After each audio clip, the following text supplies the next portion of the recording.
ተዋህዶ መሸሸጊያዬ ኦርቶዶክስ መጠለያዬ ሰላምሽ ከፍ ይበልልኝ እናቴ ሁሌም ኖሪልኝ ሰላምሽ ከፍ ይበልልኝ እናቴ ሁሌም አንተ ማን ነህ? አንተ ማን ነህ? አንተ ማን ነህ? አንፈሰ ድምፅ ስማ። አንተ የማን ምልሻ? የማን ምልሻ? ባለቤት ሂድ። በስመ አብ ወወልድ ወመንፈስ ቅዱስ አሐዱ አምላክ አሜን። ሰላም ተወዳጆች እንደምን አላችሁ? እኔ የፍጥረት ሁሉ ባለቤት እግዚአብሔር ይመስገን በጣም ደህና ነኝ። ተወዳጆች እንዴት ናችሁ? ሁሉ ሰላም ነው? እንግዲህ ዛሬም በወሳኝ ሀሳብ ዙሪያዎች መጥቻለሁ። የአብይ ሰራዊት በዚህ ሁኔታ ትጥቁን እያጠናከረ ነው። ግን የማን ሚኒሻ የሚለው የማን እንደሚሉ አልገባኝም። እስኪ የገባችሁ ሰዎች የማን ሚኒሻ ሲባሉ ምን እንደሚሉ ጻፉልኝ። አክሰንታቸው ማን እንደሆኑ አውቃለሁ ምናምን። ዞሮ ዞሮ ግን በዚህ ጊዜ ጦር ሳይሆን ሞፈርና ቀንበር የያዘ ሰራዊት ሰው ነው የሚያስፈልገን እና ይህን እናገራለን። እንግዲህ ዛሬ ወሳኝ ሀሳቦችን ይዤ መጥቻለሁ። የብፁዕ አቡነ ዮሴፍ የብፁዕ አቡነ አብርሃም እንዲሁም በአውሮፓ ታላላቅ ሰልፎች እየተደረጉ ነው። በሀገር ውስጥም ጭምር በመረጃና በማስረጃ እንገልጣለን። ኢሰመኮ የኢትዮጵያ ሰብአዊ መብት ጉዳዮችን የሚመለከተው ቢሮ በኢትዮጵያ ኦርቶዶክስ ተዋህዶ ላይ ባለፈው በዚህ ብቻ በአርሲ አካባቢ ብቻ ባለፈው ዓመት ከ2014 እስከ ዛሬ ድረስ በ4 ዓመት ውስጥ 474 ኦርቶዶክሳውያን መገደላቸውን አመነ። ይህንንም ሙግት ለቢሮው ለኦሮሚያ ክልላዊ መንግስት በተደጋጋሚ ሙግቱን ቢያቀርብ ሊቀበለው አልቻለም፣ መልስ ሊሰጠኝ አልቻለም ብሎ ኢሰመጉ ዛሬ ወሳኝ ነገሮችን ገልጧል። እንግዲህ እንደው የነበረውን ነገር በኢሰመጉ ማብራሪያ ላይ እንግዲህ እንደዚህ በግልጽ እንደምታዩት በተለያዩ ቦታዎች እንግዲህ በተደጋጋሚ ከ2014 እስከ ግንቦት 24 2028 ድረስ የተፈጸመ ግፍን የያዘ የግድያ ነገርን በተለያዩ ቦታዎች እንግዲህ ኢሰመጉ ከውስጥ ምንጮች አገኘው ብሎ እንግዲህ ኒውትራል የሆነ ነው የዘረዘራቸው ነገሮች አሉ። እነዚህንም ሲዘረዝራቸው በሽርካ 116 ይኸው እንደምታዩት፣ በመርቲ 117፣ በጂጃ 101፣ በሮቤ 47፣ በጉና 26፣ በወሎ ቁዋቤ 20፣ በሙኒሳ 19፣ በአሰኮ 5፣ በስሬ ስሬ እንግዲህ የተለያየ ቦታ አለ። በአርሲ ስሬ 5 እንዲሁም ደግሞ 4 የመንግስት ሚኒሻዎችን ጨምሮ በአርሲ ስሬ 3 4 የመንግስት ሚኒሻዎችን ጨምሮ በናኖ ጃዊ ደግሞ በአንድ ቀን 16 ሰዎች የሞቱ ሲሆን በጣም ለየት የሚያደርገው ደግሞ የ5ቱ ሰዎች በአንድ መቃብር ላይ መቀበራቸውን የሚያሳይ በድምሩ 474 ኦርቶዶክሳውያን በግፍ እንደተጨፈጨፉ ማሳየቱን ወዷል። እንግዲህ ይህንን ጉዳይ ስንሰማ እኛ የተነሳውበት ዓላማን ወደ ኋላ ዩቲዩብ ላይ ገብታችሁ ብታዩ በቤተ ክህነት አንዳንድ የተገዙ ወንበዴ ካህኖች በአርሲ ዙሪያ ሪፖርት ሲያቀርቡ 2 ሰው ነው የሞተው። ያንን ይዤ ነበር ዛሬ ያን ጊዜ ስለ አርሲ መጮ የጀመርነው ማለት ነው።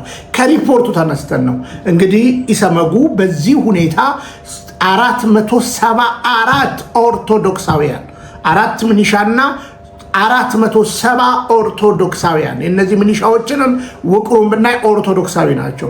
ስለዚህ እንደሞቱ አረጋግጧል። በየቦታው በእያንዳንዱ ነገር እኛ ይህ ብቻ ነው ባንልም ከዚህ ያልፋል ብለን ብንናገርም እውነታውን ብንገልጥም ኢሰመጉ ግን 474 ኦርቶዶክሳውያን መጨፍጨፋቸውን በግፍ መታረዳቸውን በግፍ በግልጽ ነግሮናል። አሁንም ያጨፋጨፋቸው ሁኔታ መረጃ የለንም እምትሉ ካላችሁ በዚህ የቴሌግራም አካውንቴ ገብታችሁ ቢኒ አርሲ ብትሉኝ እልክላችኋለሁ። ስለዚህ ሰመጉ ይህንን ነገር አቅርቧል። መንግስት ምን ይመልሳል፣ ምን ያደርጋል የሚለውን ነገር ብዙም ተስፋ አናደርገው። አሁንስ ተስፋዬ ማን ነው? እግዚአብሔር አይደለምን እንደሚል ክቡር ቃሉ ከእግዚአብሔር ጋር ያለንን ነገር እንነጉዳለን። ታዲያ መንግስት ለዚህ የሚያቀርበው ምክንያትና የብፁዕ አቡነ ዮሴፍና ሌሎች የተቃውሞ ጉዳዮችን እንመለከታለን። በአገር አቀፍ በዓለም አቀፍ ደረጃ ኦርቶዶክሳውያን በርቱ። አሁን የተጀመረው ነገር ለዚህ ነው። አባቶች ዝም አላሉም። ቅዱስነታቸው መግለጫ ወጥተዋል። አባቶች ምናልባት በሳምንት 2-3 ከመንግስት ጋር እየተሟገቱ ነው። መንግስት የሚፈልገው ኦርቶዶክሳዊ አባቶች ወጥተው የሚጨፈጭፉን ነገሬ ናቸው ብሎ ሃይማኖታዊ ጦርነት እንዲፈጠር ነው። ከራሱ የተጣላ ከጎረቤት ቢጣላ ምንም ስለማይመስለው ማለት ነው። ራሱ አብይ እንደዚህ ብሎ ነበር። ስሙት። ሚዲያን ይዞ ባንክን ይዞ ወታደር አሰልጥኖ ከዛ የእምነት ተቋም ነኝ ከካለው አይሰራም። የእምነት ተቋም መስቀሉንና ባይብሉን ይዘው እኩል አባት ሲሆን እናንተ አባት ስትሆኑ ብትፈልጉ እንግዲህ አብይ አህመድ እንደዚህ አይነት የማጠልሸት የቤተ ክርስቲያንን ነገር እየሰራ ነው። ስለዚህ ሚዲያ ይዛችሁ ባንክ ይዛችሁ መሳሪያ ይዛችሁ አባት ነን ማለት አትችሉም። ስትገለንስ የግብፅ ቤተ ክርስቲያንን ደጋግሜ ተናግሬያለሁ። ገዳማቶቿ በጠቅላላ በራሱ የግብፅ ሰራዊት ነው የሚጠበቀው። የራሷን ቤተክርስቲያን ሴኩሪቲ ያላት በነገራችን ላይ ታንክ ጭምር የቆመባቸው ገዳማት እንዳሉ ይታወቃል። ስለዚህ አንተ ማታጠፋን ከሆነ አንተ ማትገለን ከሆነ ለምን አታቆምልንም? ሰራዊቱን እኮ ግብር የምትከፍለው ኦርቶዶክስ ነች። አንዱ እንደ ሀገር ደግሞ አቁማለች እና ከእንደዚህ አይነት ዲስኩር ብትወጣ የተሻለ ነው ብዬ አስባለሁ። እንግዲህ ወገኖቼ ቀጥዬ አባቶችና ዓለም አቀፋዊ እንቅስቃሴን ካነሳው በኋላ በአሁኑ ሰዓት አቶ ታዬ ቡጋለ ከወይዘሮ አስቴር በዳኔ ጋር ተነጋግረው ምን እየሰሩ እንደሆነ መጨረሻ ላይ ገልጥላችኋለሁ። ኮሜንት ዘግቶ መጫው አይቻልም እና በመረጃና ማስረጃ አስቴር ለምን መግለጫ እንዳትሰጥ እንደተከለከለች ሁሉ ቀጥዬ አነሳላችኋለሁ። ከዛ በፊት ግን ትላንትና በአዋሳ ላይ ብፁዕ አቡነ ዮሴፍ እንዲሁም ብፁዕ አቡነ አብርሃምም ጠንካራ መግለጫ ተሰጥቷል። ሌሎች ቦታዎችም ላይ እንግሊዝም ሌላም ቦታ ሀዲያም ዞን ላይ የተደረገውን ነገር እናሳያቸዋለን። እስኪ ብፁዕ አቡነ ዮሴፍ ምን አሉ? እንግዲህ ምን አሉ? ከንቲባውን ቁጭ አድርገው ምን አሉ? እንስማ። ጊዜያዊ ወንበራቸውንና ጥቅማቸውን ለማስጠበቅ ሲሉ የብዙ ሰዎችን ሕይወት ለስቃይ ይዳርጋሉ። ስለዚህ እንደ ትልቅ ጀብድም ይቆጥሩታል።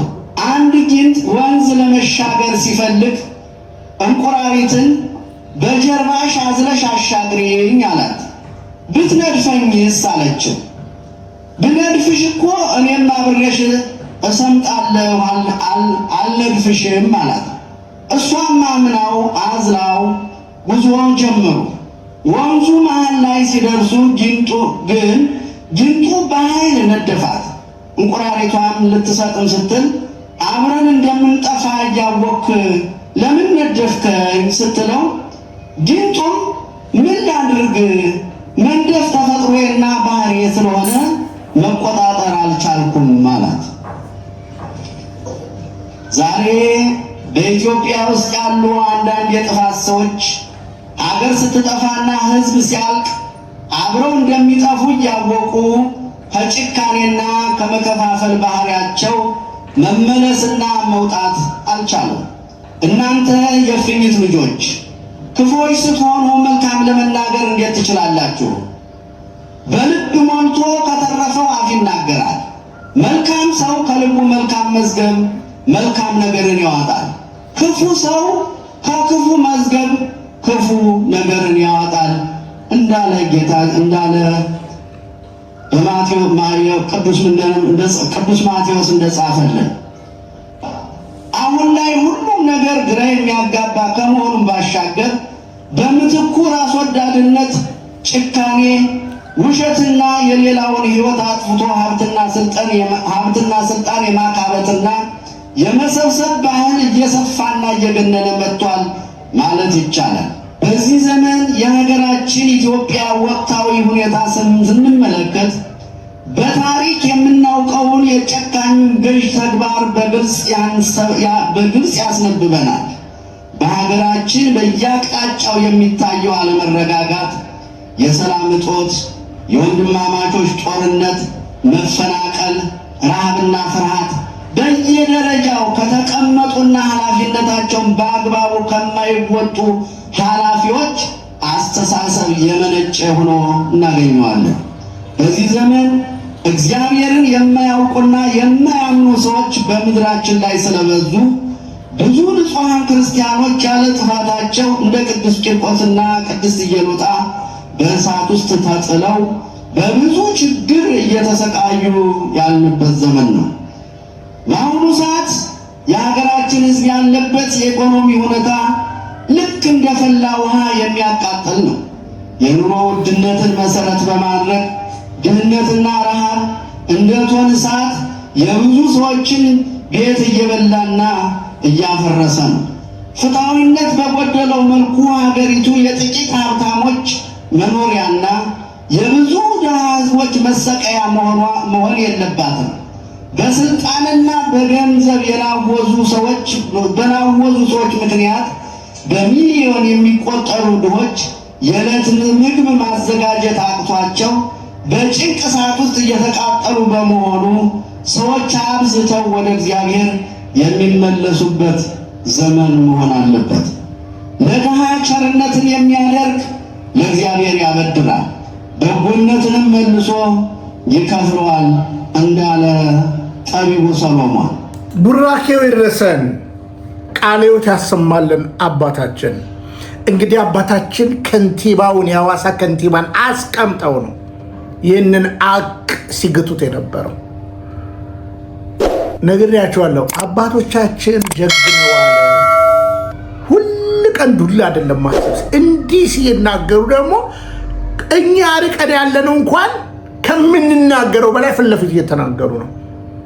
እና ብፁዕ አቡነ ዮሴፍ ቃለ ሕይወት ያሰማልን። ይሄ ነው የሚያስፈልገው። ይሄ እውነትን መግለጥ ነው የሚያስፈልገው። የመጣው ይምጣ ብላችሁ እንደጀገናችሁ እግዚአብሔር ከፊታችሁ ይውጣ። እናውቃለን በጣም ጠንካራ ነገር እየተሰራ እንደሆነ።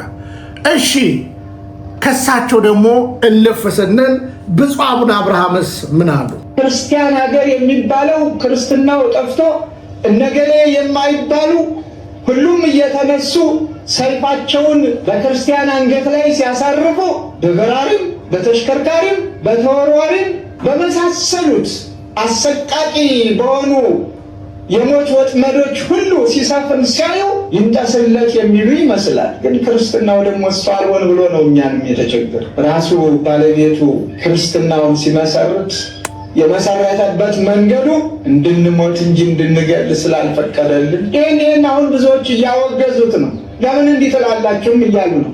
መቼስ መጽሐፍ ቅዱስን እንዴት አድርጌ ይሽረዋል? ግደል የሚል አላገኘሁም፣ ሙት የሚል ነው። ቢያንስ አሟሟታችን እንዲያሳምርልን ጸሎታችን እና ግን ግፍ ሲበዛ ደግሞ መልካም አይደለምና እባካችሁ ግፈኞች፣ የሰው ደም እንደምንም የማትቆጥሩት የክረምት ጎርፍ አይደለም የሰው ደም፣ ከላይ የሚዘንብም አይደለም የሰው ደም። እግዚአብሔር የፈጠረው ፍጡር በእግዚአብሔር ይሄድ እንጂ ምንድነው ትርጉሙ መገዳደሉ? ምንድነው ውጤቱ መገዳደሉ? ምንድነው ክብሩ? ንጹህ ደም ማፍሰሱ፣ ዋይታን ማንገሱ። ምን አይነት ትውልድ ነው ነገ የሚተካው? ምን አይነት ትውልድ ነው ነገ ይችን ሀገር የሚረከብ? በቂም በበቀል የሚኖር ቂምን በቀልን ቋጥሮ እንዲያደረገኝ ያንተ ነው የሚባል ከትናንትናው ያለመማር እንደገና ሌላ እንክርዳድ መዝራት ምንድን ያደርግልናል? ይሁን አገር የጋራ በሚለው ማንኛውም በየእምነቱ ጸንቶ አንዱን አንዱ ሳይነካ፣ አንዱን አንዱ ሳያሳድድ፣ አንዱ በአንዱ ላይ እጁን ሳያነሳ፣ አንዱ የአንዱን ደም ሳያፈስ በፍቅር መኖር አንችልም ወይ? አባቶቻችን እኮ በዚህ አይነት ኑረዋል። በማህበራዊ ኑሯቸው ተከባብረው አንድ ላይ ሰርተው በደስታው በሐዘኑ ተካፋዮች ሆነው በእምነታቸው ደግሞ እንደየእምነታቸው እኔ ላቆምኩት ምስል ስገድ፣ የኔን አምላክ አምልክ የሚለው እኮ የኢትዮጵያውያን ጠባይ አይደለም። ይሄ ዛሬ ክርስቲያኖች ነን የሚሉ ትናንትና ግን ክርስቲያኖችን ሲገድሉ ሲያሳድዱ ሌሎች ጠባይ ነው። ኢትዮጵያውያንማ በፍቅር ነው የኖር ነው። በሃይማኖት ምክንያት የተለያዩ ጊዜያት ብቅ ቢሉም ትውልዱ አርቆ አሳቢ ስለነበረ እንደነ ጉዲት ቢነሱ እንደነ ግራኝ ቢነሱ ይህ ለእኛ ለኢትዮጵያውያን ትምህርት አይሰጥም ብለው ፍቅርን ገንዘብ አድርገው በአንድነት እኮ ነው የኖሩት። በአንድ ቤት ሙስሊም ክርስቲያን ኑረዋል እኮ። የሙስሊም ምግብ ለብቻ እየተሰራ የክርስቲያኑ ምግብ ለብቻ እየተሰራ በአንድ የደስታ በዓል ሙስሊሙ ክርስቲያኑ በአንድ ላይ እኮ በዓላቸውን ያከብሩ ነበር። የኔና የእናንተ አባቶች ለሙስሊሙ ለብቻ ታርዶለት ተወራርዶለት በራሱ በስርዓቱ፣ ክርስቲያኑም እንደዚያው በተመሳሳይ። ታዲያ ዛሬ ምን አመጣው? ምንስ ጥቅም ተገኘበት? ወደ ኋላ የታየው። ስለዚህ ወገኖች ዓላማው ቤተክርስቲያን ማቃጠል፣ ክርስቲያን መግደል፣ ማስደንገጥ፣ ማስበርገግ፣ ወደ ሌላ በረት ለማስኮብለል ነው። ፍርሃት የማያደርገው ነገር የለም አይደል? ፍርሃት ብዙ ነገር ያመጣል። ከዚህ ሁሉ ይላል ማባባያው ቀረና የኔን እምነት ተከተል ብሎ መደለሉ፣ ማታለሉ፣ በልዩ ልዩ ነገር መነዝነዙ ቀረና አሁን ደግሞ እገሌና እገሌ የማንላቸው በየአቅጣጫው የኦርቶዶክሳውያን ደም እየፈሰሰ ነው። ይህ ግፍ ግን አደገኛ ነው። እግዚአብሔር ዝም ይላል፣ እንደማያይ እንደማይናገር ዝም ይላል፣ እንደማይሰማ ሰምቶ ዝም ይላል። አንድ ቀን ግን ጽዋው ሲሞላ የሚሰበር የንስሐ ልብ ሲጠፋ፣ የሚጸጸት ሲጠፋ በዚያው ልክ ቅጣቱን ያመጣል። ይህ ደግሞ ከቅዱሳት መጻሕፍት ሁልጊዜ የምናነበውና ስለዚህ ሁላችንም ለንስሐ ነው። ግፈኞችም ይብቃችሁ፣ በንስሐ በወገናዊ ፍቅር ራሳችሁን መልሱ። የሟቾችን ነፍስ ይማር፣ እኛንም እግዚአብሔር ያጽናል። መርዶ ሰሚዎች አድርጎናል። ተራችን እስከሚደርስ ድረስ እግዚአብሔር ያጽናል። ግን ድንጉጣን አንሆን፣ የምንደነግጥ አንሆን፣ የምንፈራ አንሆን። ምክንያቱም ጊዜያዊ ሞት እንጂ ይህ ዘላለማዊ ሞት አይደለም። አንድ ሰው ሞተ የሚባለው ከእግዚአብሔር ሲለይ ነው። ሞቱ የሚባሉ ወገኖች ሁሉ በእኔ እኮራባቸዋለሁ፣ መምህራንም አድርጌ እማርባቸዋለሁ። እስካሁን ከሰማሁት ክርስቲያን ነኝ ብሎ እንደነ ቅዱስ ቂርቆስ የሚሞት ነው የምሰማ እንጂ ክርስትናውን ክዶ ያልከውን ልሁን ብሎ ሲመላለስ አልሰማሁም። እነዚህ ለእኛ መምህራን ናቸው። እነዚህ ለእኛ ወንጌል ናቸው። እነዚህ ለእኛ ታላላቅ ምሳሌዎቻችን። ስለዚህ እኛም በሃይማኖት እንጽና፣ ለኃጢአት አንንበርከክ፣ ጥላቻን እንጥላው፣ ፍቅርን ገንዘብ እናድርገው። እንደ ቅዱስ ቂርቆስ መካሪዎችን ቡራኬው ይድረሰን። አባታችን ቃለ ሕይወት ያሰማልን። ብፁዕ አቡነ አብርሃም እንግዲህ በሐምሌ 19 በተለያየ ቦታ ላይ ጽኑ ነገሮች እየታዩ ነው። አባቶቻችን ወደፊት ቀድመው እያንዳንዱን ነገር ልጆቻቸውን አይዟችሁ በርቱ፣ ይህን ጊዜም እናልፈዋለን፣ ጽዋ ይሞላል እያሉ ከየክልሉ እየታየ ነው። ስለዚህ ከጠቅላይ ቤተ ክህነት አይታችኋል ቅዱስነታቸው፣ ከዛ የወሎ አይታችኋል ብፁዕ አቡነ ኤርሚያስ፣ ከዛ በኋላ ብፁዕ አቡነ ዮሴፍ፣ ሁሉም በየፊናቸው ብርታታቸውን እያሳዩናልና አባቶቻችንን ከልብ ማመስገን አለብን። ያ ብቻ ሳይሆን በየደብሩ ደግሞ እየተደረገ ያለውን አንድ ሁለት ላሳያቸው። የኢትዮጵያ ኦርቶዶክስ ተዋሕዶ ቤተክርስቲያን የሀዲያና ስልጤ ሀገረ ስብከት የመካ ወረዳ ቤተ ክህነት የባታራ ቅዱስ እስጢፋኖስ በግፍ ለሚጨፈጨፉት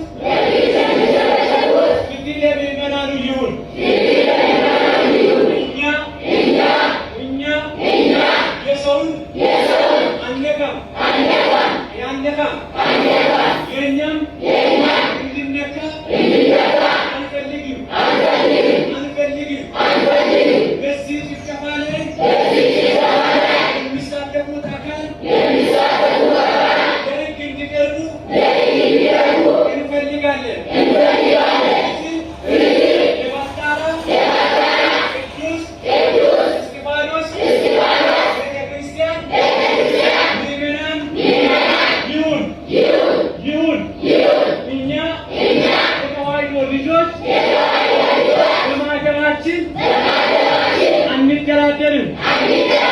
የኛ እንድነካ አንፈልግም። የሰውንም አንነካም። ፍትህ የማታራ ኦርቶዶክሳውያን። እንግዲህ ሰሞኑን አይታችኋል። ፕሮቴስታንቶች በሀዲያና በስልጤ ዞን ላይ የቅዱስ እስጢፋኖስ ቤተ ክርስቲያን ላይ ያደረጉትን ነገር ያፈረሱትን፣ የደበደቡትን አሁንም በእኔ ባክ ቱ ዘ ኦሪጂን በሚለው የቴሌግራም ቻናል ላይ አስቀምጬላችኋለሁ። ስለዚህ እንዲህ አይነት ነገር እየተደረገ ነው። ይሄ ብቻ ሳይሆን ይሄኛውም ተቃውሞ ሰልፍ ሰሞኑን አሳይተናችሁ ነበረ።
ጅማሬ ነው።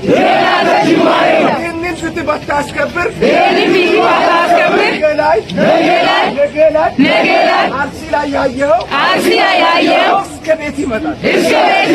ማርያምን ነው የምልህ፣ እስከ ቤት ይመጣል። እዛም ሲጀምር እንደዚህ ነው። ችላ ብትል ይህንን ብትዘነጋ እያንዳንዱ የተዋህዶ ልጅ ነገ ላይ አንተ ላይ እስከ ቤትህ ትታረዳለህ። እኛ የሰማዕቱ የቅዱስ ጴጥሮስ ልጆች እምነታችን አንደራደርም። በቤተ ክርስቲያን አንደራደርም። ለማተባችን አንገታችንን እንሰጣለን። እኛ ሀገራችን በሰማይ ነው። ተዋሕዶ የምትነካ እናንተ አንገታችን ይቆረጥ። ምክንያቱም እኛ የሰማዕቷ ቅድስት አርሴማ ልጆች የቅዱስ ጴጥሮስ ልጆች የቅዱስ ጊዮርጊስ ልጆች ነን።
አገኘው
ስለዚህ በዚህ ቦታ በዚህ ጉዳይ ላይ እያንዳንዱ ትውልድ ባለበት ቦታ ላይ ነቅቶና ራስን መከላከልና ስለ ራስ ተቃውሞን ማሰማት ምንም ኃጢአት የለበትም። አትግደሉን ማለት ጽድቅ ነው። አዎ አትግደሉን እያሉ ደግሞ መገደል ደግሞ ሰማዕትነት ነውና ትውልድ ሁሉ ይሄን ነገር እንዲያስተውል ይሆን። አሁን እንግዲህ ሸገር ልበልና ወደ እንግሊዝ ከዛ በኋላ ወደ ሌላኛይቱ የአውሮፓ ሀገር እመጣለሁ። ሰሞኑን እንግዲህ በእንግሊዝ የተለያዩ ነገሮች እየተደረጉ ነው። ያው እንደምታዩቸው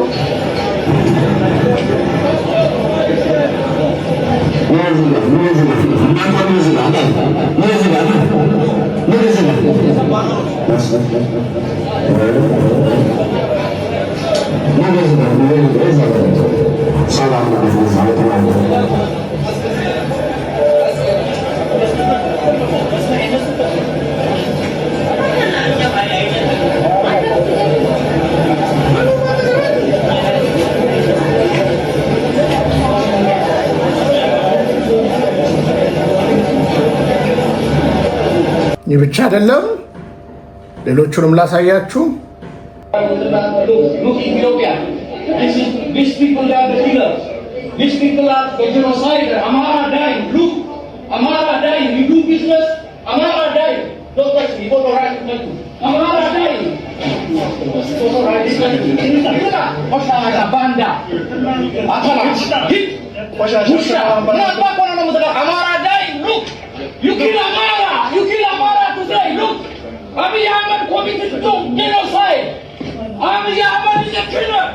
Don't touch me. You can't touch me, okay? You don't have the right to touch in this country. This is not Ethiopia. This is not Ethiopia, my brother. Don't touch me.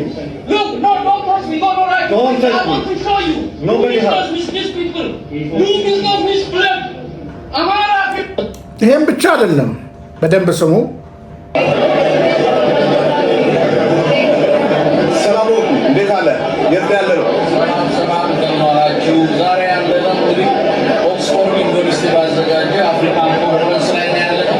ብዙ መሪዎች አሉ፣ ፕሮግራሞች ያሉ፣ ቢዝነስ ሜከሮች አሉ።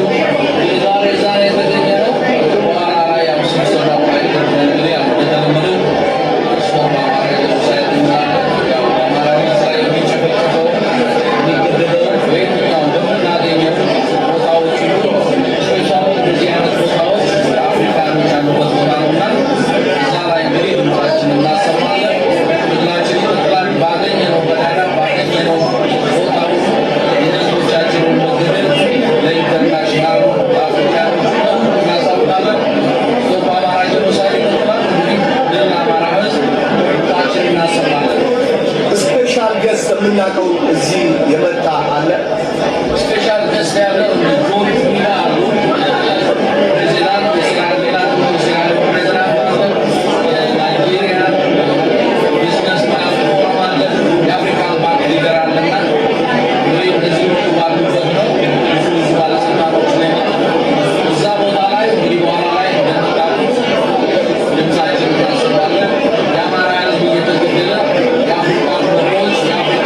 በጣም ነው የምናመሰግነው። በነገራችን ላይ እንዲህ አይነት ንግግሮች እንዲህ አይነት ጉዳዮች በአሜሪካም በካናዳም በአውስትራሊያም በመሰል መቼም ነፃ በሚባሉ ዲሞክራሲን ባከበሩ ሀገራት ሁሉ በአውሮፓም ቢቀጣጠል ብዙዎች ይሰማሉ፣ ደግሞም እየሰሙ ነው።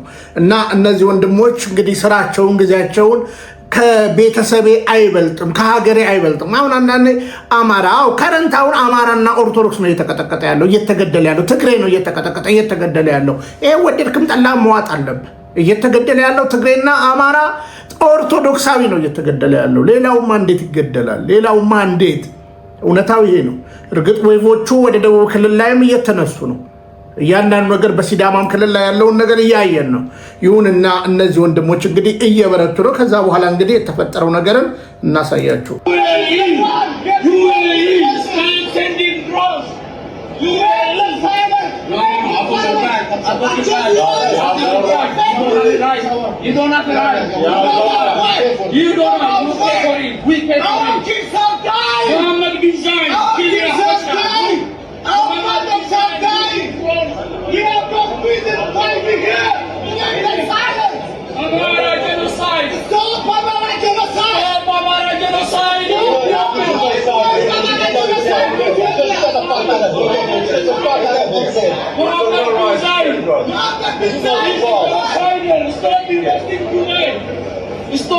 Stop using it to save all kids' lives.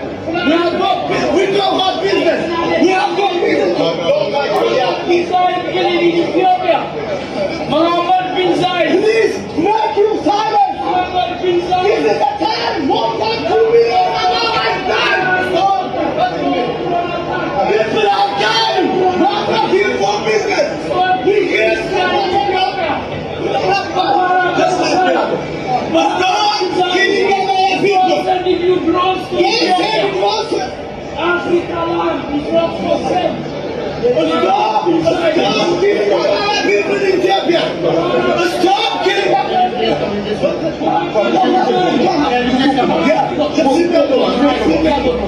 We don't have white. Stop killing our people in Ethiopia.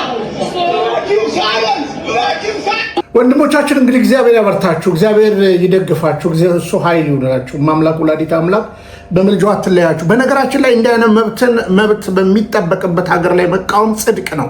አሁን መሐመድ ቢን ዛይንን ያነሳሉ። እኔ አንዱ ነኝ ልንገራችሁ፣ ስንቃወም በምክንያት ስንደግፍ በምክንያት። ትላንትና አረቦቹ ትላንትና ይኸው ዜናው የኢትዮጵያ መከላከያን ቢሮ እንዴት እያደራጁ እንዳለ ይኸው።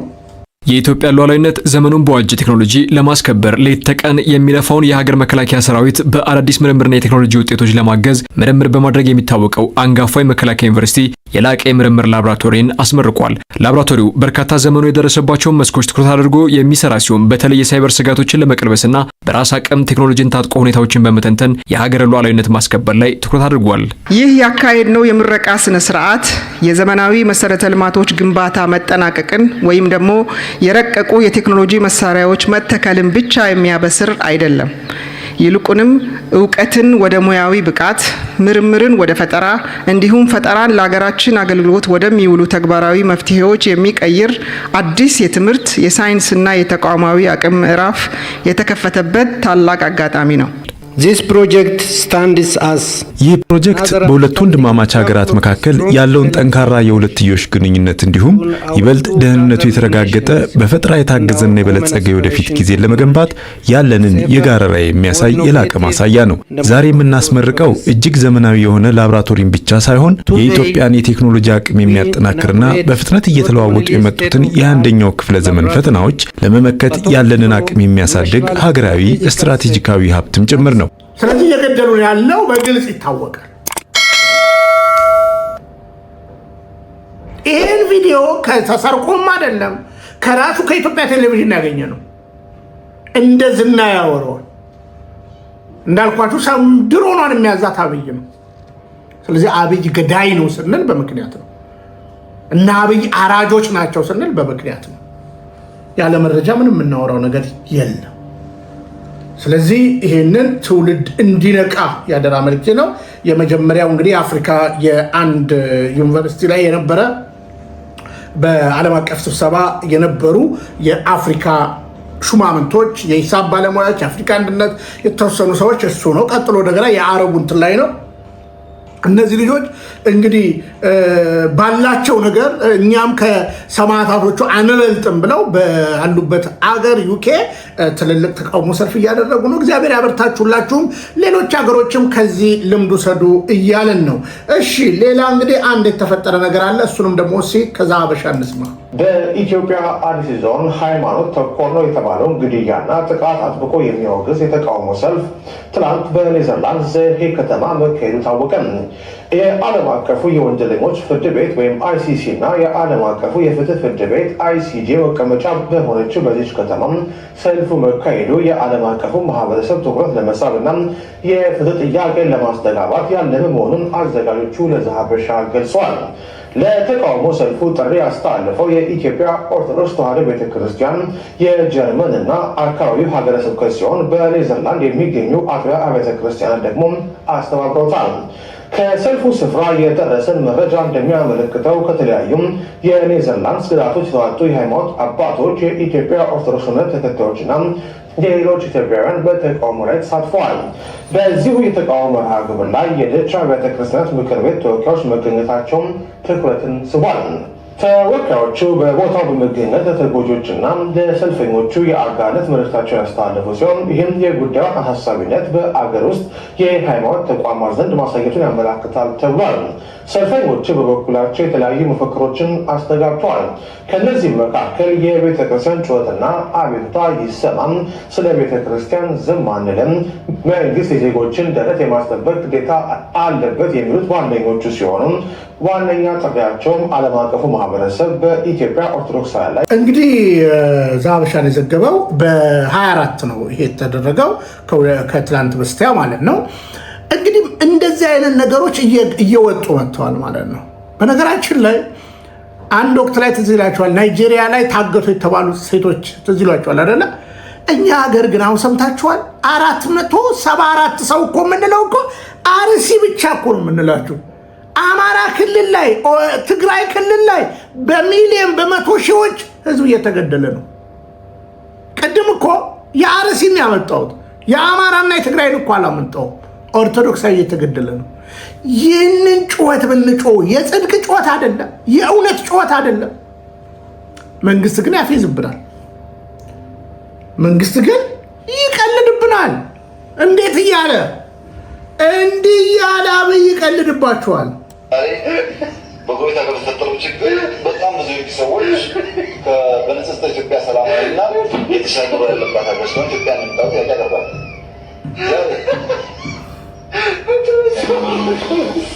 ስንት ቡድን ወደኛ ያለብሽ እግሬ ስነካ እግሬ ያመኛል። እኔ እውነት አንተ በመማሪያ ምን ያህል እንደምበሳጭ እኔና እሱ ብቻ ነን። ምን ወደ ስነካ ወደ ያመኛል ጭንቅላቴን ስነካ ጭንቅላቴ ያመኛል። ዝምድና አላችሁ የስጋ ወይ ደግሞ የወዳጅነት ነው። ደረቴ ስነካ ደረቴ ያመኛል። ሰውየው እንዲህ ነው። ጎረቤት ሀገሮች ሰላም፣ አንተ ኡጋንዳ እኮ ሰላም እኮ ነች። ኬንያ፣ ሩዋንዳ ጸጥ ያሉ እኮ ሀገሮች እኮ ናቸው። ጸጥ መተካል በጠበጣካቸው እና ኢትዮጵያን የሚፈልጉ አሉ። ከዛ ያው እሱ አልዋሸምም፣ ራሱን የሚያሟል፣ ሆዱን የሚያሟል፣ እግሩን የሚያሟል ከበሽተኛ እንዲህ አይነት ንግግር ነው የምንጠብቀው እንጂ ሌላ ነገር አንጠብቅም። ተወዳጆች፣ በስተመጨረሻ ወይዘሮ አስቴር በዳኔ ሰሞኑን በወጣው ቪዲዮ ላይ ቪዲዮ የቆየ ነው። ስለዚህ አሁን የተናገረችው አይደለም የሚል ከሀሌታ ሚዲያ ተደውሎልኝ ነበረ። እኔ ውሸት አልወድም። ማንም ደግሞ ከቅድስት ቤተክርስቲያንና ከሀገር አይበልጥ። እንኳን ሀሌታ ማንም እና እናንተ ታዲያ እውነት ካላችሁ አስቴር በዳኔ ቀርባ ለምንድነው መግለጫ የማሰጠው የሚል ጥያቄ ያው እነ ተሼ ታውቋቸዋላችሁ፣ እዚህ ሚዲያ ላይ የሚያራግቡ ስለዚህ አስቴር በዳኔ መግለጫ ሰጣለሁ ብላ ጉዞ ጀምራ ነበር ወደ ሀሌታ። ያው ሀሌታ ሚዲያ የፐርሰንት ተካፋይ ነች እንጂ የግሏም አይደለም። የአንድ ኦርቶዶክስ እና የአንድ ፕሮቴስታንት ልጅ ሚዲያ ነው። ሌሎቹ በገንዘብ በፐርሰንት ሰር ገብተው ለመስራት ነው። እኛ እንግዲህ ሀሌታ ላይ ሄደን ኢንተርቪው ስንሰጥ 200,000 300,000 የታዩ ቪዲዮዎች አሉ። አንድ ብር ተቀብያቸውም አለቀ። ግን በእምነቴና በሀገሬ የሚቀልድ እና አስቴር በዳኔ ያው በግልጽ ከሚሰጣት አቅጣጫ ምንም አይነት ማስተባበያ እንዳትሰጪ ተብላ ተመልሳ ወደ ምክክር ኮሚሽኗ ገብታለች። የዚህ እንግዲህ ተቃራኒን ለመከላከል ታይቾ ቦጊቾ ወደ ሚዲያው ሄዷል እና ሄዷል። ግን እንትን አቅርቧል፣ መስፈርት አቅርቧል። መስፈርቱ ምንድን ነው? ኮሜንት ይዘጋልኝ የሚል መስፈርት ነው ያቀረበው። ኮሜንት ይዘጋልኝ። እነተሼ እንዳትቀየሙኝ፣ እኔ እንግዲህ ውሸት አልወድም። ከሀገሬ ደግሞ ማንም አይበልጥም፣ ከእምነቴ ደግሞ ማንም አይበልጥም። ስለዚህ ዛሬ ታዬ አስቴርን ወክሎ ማስተባበያ ሊሰጥ ነው። ልክ ነች አስቴር ሊል ነው። ያው ሽጉጥም ታጥቋል፣ ነግሬያቸዋለሁ። መሳሪያም የታጠቀ ሰው ነው። ግን ታዬ ይሄ ንግግር ሲናገር ታስታውስታላችሁ? ሚዲያ በማደርገው ነገር እንደሚታየው አማራው ላይ የደረሰው ግፍ በየትኛውም ስርዓት ከሌሎቹ እጅግ የበለጠና የባሰ ነው። አማራ የክርስቶስ ስነ ልቡና ነው ያለው። በጣም ትምክህት የሚለውን ነገር እያጠናከረ የሚመጣ ፊት ለፊት መነጋገር ስላለብን ውስጠኛ ለመጀመሪያ ጊዜ የጥቁር ሕዝቦች ክብርና ኩራት የሆነውን ድል ያስገኘ ኃይል ነው። ሀገር በማቆየት እንደነ በላይ ዘለቀ አይነት በጣም የሚገርሙ አይነት በልጆቻቸው በቤተሰባቸው ያልተደራደሩ ጀግኖችን በነፍጠኝነት እናውቃቸዋለን። ደርግ 17 ዓመት ነበር፣ ወያኔ 27 ዓመት ነበር፣ ዶክተር አብይ ከመጡ 2 ዓመት ነው፣ በድምሩ 46 ዓመት ነው። አቶ ሽመልስ አብዲሳ ከ46 ዓመት እድሜ የሚዘሉ ሰው አይደለም። ስለዚህ ነፍጠኛውን በአይናቸው አይተውት አያውቁም። እሳቸው የሚሉትን ነፍጠኛ እንግዲህ ኦዴፓ ላይ 2 አይነት አመለካከቶች ወይም ደግሞ አካሄዶች እንዳሉ ወቅቱ ኦዴፓ ኦዴድ ነበረ። ስለዚህ ኦዴድ ውስጥ ገብተን እንታገላሉ እና የሆነ ግን መርህ ይዘው ኦዴድ ውስጥ ገቡ። ያንን በሚገባ ሲያጦዙና ለኦነግ ምቹ ሁኔታና መደላድል ሲፈጥሩ ቆዩ። ለውጡ ሲመጣ ኢትዮጵያ ሕዝብ የፈለገው የአንድ ብሔረሰብ የበላይነት እንዲመጣ አይደለም። እነዚህ ምቹ ኃይሎች ግን መጀመሪያ መጣጣቸው እንደሱ ስለሆነ የኦሮሞ የበላይነት እንዲጫ ልክ የትግራይ የበላይነት ላይ የተረኝነት ስሜት እንዲመጣ የሚያደርጉ በግልጽ የምናያቸው ነገሮች መጡ። ከዛም ብናሰፋላቸው እጅግ ቢበዛ 8 ዓመት ልጅ ስለነበሩ እንኳን ስለ ነፍጠኝነት ምናልባት አበበ በሶ በላ የሚለውን ሊማሩ ይችሉ ይሆናል። ወይም ጫላቸው የጨበጠ ጨጉዴ ጣሳጠበ ከዚህ ያለፈ አልነበረም እውቀታቸው። ስለዚህ ነፍጠኛውን አይደለም አከርካሪ የሚሰበሩት። ታዬ እንግዲህ እዚህ ጋር ሲናገር እንደምታዩት እኔ በጣም ነው ሰዓት የምወደው። ነገራችን ላይ ሰዓት እስክሪብቶ በጣም ነው የምወደው እና አይታችሁታል። ሰዓቱ አለባበሱ ምኑ ታዬ እንደዚህ አይነት እንዲህ ነው እየቀረበ ያለው። ደግሞ አሁን ንግግሩ ወገኖቼ ከላይ እንዲህ ሲደፈን ከታች ሲደፈን በጣም ችግር ነው። ይህ ሰውዬ ተጎድቷል ብያቸዋለሁ፣ ተጎድቷል ብያቸዋለሁ። እና ዛሬ ኮሜንት ይዘጋልኝ እና ኢንተርቪ አስቱን ልከላከል አስቱ ልክ ነች ብዬ ሀሳብ ልሰጥ ነው ብሏል። እንግዲህ ሀሌታ ላይ እንጠብቃለን። ከዛ በኋላ ግብረ መልስ። ኮሜንት ከዘጋችሁ ሀሌታዎች በጣም ጠንክረን ነው የምንሰራባችሁ። ደግሞ እውነት ለመናገር ለምንድን ነው ኮሜንት የሚዘጋው? ካመነ በሀሳቡ ለምን ኮሜንት ያዘጋል? ታዬ ለምን ኮሜንት ያዘጋል? እውነት ካለው ኮሜንት ዝጉልኝ፣ ስድብ አልቻልኩም ዝም ማለት ነው። ከላይ ተደፍነ ከታይ ተደፍነ በመሀል እየተሰቃየህ እኮ ነው ያለው፣ እየቦካ እኮ ነው ያለው፣ እየበሰበስክ እኮ ነው ታዬ ያለው። እና ትውልድ ንቃ መልእክቴ ነው። ስለሆነም እያንዳንዱ ትውልድ እውነትን እውነት እያለ ቢገባው የገባው ሙስሊም፣ የገባው ፕሮቴስታንት፣ የገባው ሰቨንዴ አድቬንቲስት፣ የገባው ካቶሊክ፣ የገባው ዋቄፈና ከዚህ ከእውነተኛይቱ የክርስቶስ ቤተክርስቲያን ጎን ይቁም መልእክቴ ነው። አራጁ ያልፋል፣ እንተዛዘባለን። ድሮ ነው የተናገርኩት። እነዚህ በሚሄዱና በሚመጡ ፖለቲከኞች አትታለሉ ብዬ ድሮ ነግሬያቸዋለሁ። እንግዲህ በስተመጨረሻው እኔ ማነኝ ያለ የመብት ተሟጋች የሚናገረውን ሀሳብ እንስማና መርሃ ግብሬን እንጨርሳለን። ሰላም እግዚአብሔር ከሁላችን ጋር ይሁን። ማልደራደርባቸው ሁለት ነገሮች ኢትዮጵያዊነቴ ደግሞም ኦርቶዶክስ ተዋህዶነቴ። ቀጣይ እንገናኛለን። ሰንደቅ ዓላማ ላይ እንዲሁም አዲስ አበባ ላይ ብልጽግና በሁለት ተከፈለ፣ የምክክር ኮሚሽኑ የብሽሽቅ ኮሚቴ ሆነዋል ሲሉ ጠቅላዩ ተናግረዋል። መረጃዎችን እናቀርባለን። በጸሎት አስቡን፣ አገልግሎቱን ደግፉ። ሰላም።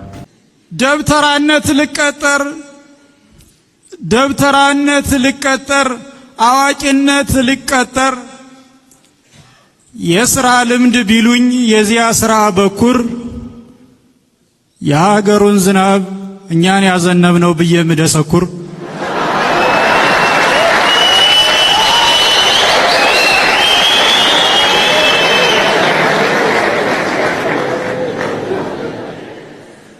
እኔ ኢትዮጵያዊ ነኝ። በወግ በማዕረግ ባድግም ከእምነት ስርዓቱ ዳርቻ ኑሮን ፍታኝ የምለው ሆኖኛል እድሜ ጋብቻ የምድር ጥሎሹ ስጦታ መሃው ኢትዮጵያዊ ነኝ ሕጋዊ ድሃው።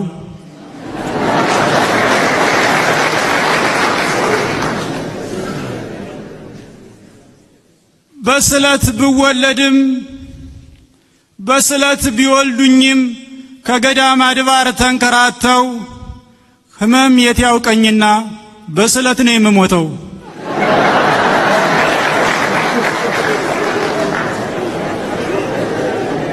አዎና እኔው አይደለው በአንድ ጎን የእግዚአብሔርን አትመጣም ወይ ያልኩት እጄን በመዘርጋት በአንድ ጎኔ ደግሞ እርሱን ያስረፈድኩት መንገዱን በመዝጋት እንደ ቸንቶ መኪና ማንም ሲያዞረኝ አድርና እንደ አሮጌ አውቶቡስ ሲያደክም ሲያለፋኝ ነዳጄን ስጨርስ በጀርባ ያዝዬ ያሳፈርኩት ሰው ነው ቁልቁል የሚገፋኝ።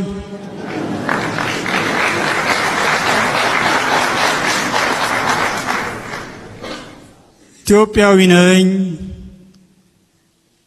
አይታችሁ ከነበር እንዲያው በአጋጣሚ መንገድ ስትዞሩ ታስታውሱ እንደሆን እኔ ነኝ ሹፌሩ።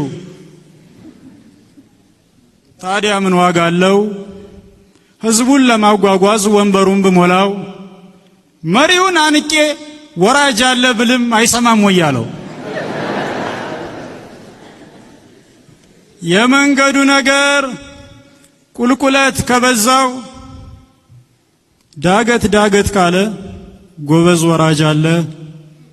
እኔ ተዋህዶ መሸሸጊያዬ ኦርቶዶክስ መጠለያዬ ሰላምሽ ከፍ ይበልልኝ እናቴ ሁሌም ኖሪልኝ ሰላምሽ ከፍ ይበልልኝ